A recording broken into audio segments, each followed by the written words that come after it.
गणितातच होता की एकीकडे बीजेपी 50, शिंदेची शिवसेना 53 होती आणि कुठेतरी इतके दिवस जो खेळ चालू होता केडीएमसी आकडे मोड पळवापळी, तो कुठेतरी ह्या परिस्थिती आम्हाला थांबताना दिसत नव्हतं. भविष्यात ज्या काही निवडणुका असतात, समित्यांच्या असतात, कमिट्यांच्या असतात, अशा वेळेस पण काही गोंधळ होण्याची शक्यता आम्हाला दिसत होती. तर अशा वेळी आम्ही कुठेतरी एक बाजू अशी स्टेबल राहावी या इथून एक पाठिंबा दिलेला आहे.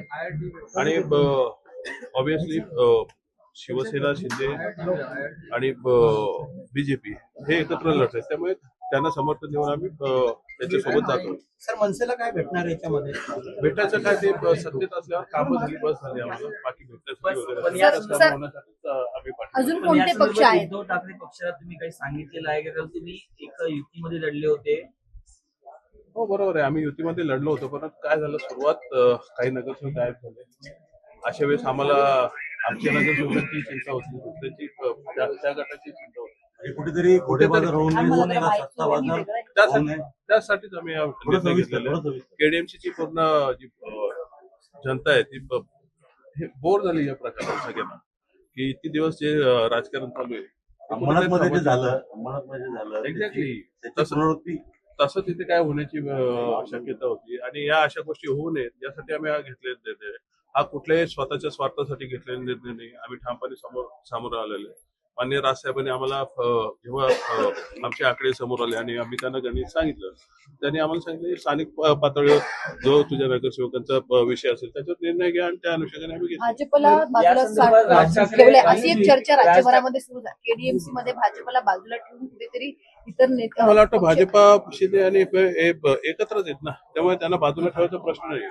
राजूजी आज सोबत एकही मी भाजपचा प्रवक्ता नाहीये, त्यामुळे त्यांना विचारा. जर वाटाघाटीमध्ये भाजपचे नेते का उपस्थित नाही असा सवाल सोबत आहे की तुम्ही ठाकरे आणि तुम्ही युतीत लढलात, महायुतीच्या धोरणांवर टीका केली किंवा जे काही निर्णय घेतले किंवा ईडीएमसीतलं करप्शन असेल त्यावर टीका केली, आणि आज तुम्ही शिंदे शिवसेनेवर तुम्हाला आणि माझ्या केडीएमसीच्या जनतेलाही मला प्रश्न विचारायचे की 5 लोकांमध्ये आम्ही जनतेला न्याय देऊ शकलो का बाहेर राहून? त्यामुळे सत्तेत राहून आम्ही आमचा अंकुश ठेवणारच ना. भले काय आम्ही काय त्यांचं सरकार वगैरे किंवा ते पाडू शकत नाही, परंतु आमचे जे मुद्दे आहेत ते आम्ही घेऊन एक कॉमन मिनिमम प्रोग्राम घेऊनच जाणार आहोत आम्ही. त्यामुळे तो विषय राहत नाही की आम्ही काय बोललो कोणा, असं खूप कोण कशाबद्दल बोललेलं असतं. परंतु स्थानिक तुमची काही नाराजी होती का जेव्हा निवडणूक भाजपने काही तिथेही शिवसेना उभाटाने एबी फॉर्म दिले, तर अशी काही तुमची नाराजी होती? काही गोष्टी तिथे घडल्या होत्या, काही सीट माझ्या पडल्या पण होत्या, परंतु ती नाराजी व्यक्त करण्याची वेळ नाहीये. माननीय राजसाहेबांनाही माहिती आहे, उद्धवजींनाही माहिती, परंतु तो स्थानिक नेतृत्वाचा त्यांचा विषय होता. यामध्ये दोन्ही पक्ष नेतृत्वाचा वर्ष काही दोष नव्हता. त्यामुळे अशा गोष्टी घडत असतात. पण तो जो माघार घेण्याचा प्रकार झाला नसता तर मनसेचे 5 चे 10 झाले असते, परंतु नाही झाले. आता जी परिस्थिती ते घेऊन जायचं, जर त्याला जाण्यात काय पॉईंट नाहीये. आम्ही एक चांगला मुद्दा घेऊन इथे चाललोय की आम्हाला या राजकारणाला कुठेतरी एक ठराव द्यायचा होता, हे स्टेबल करायचं होतं. ते आता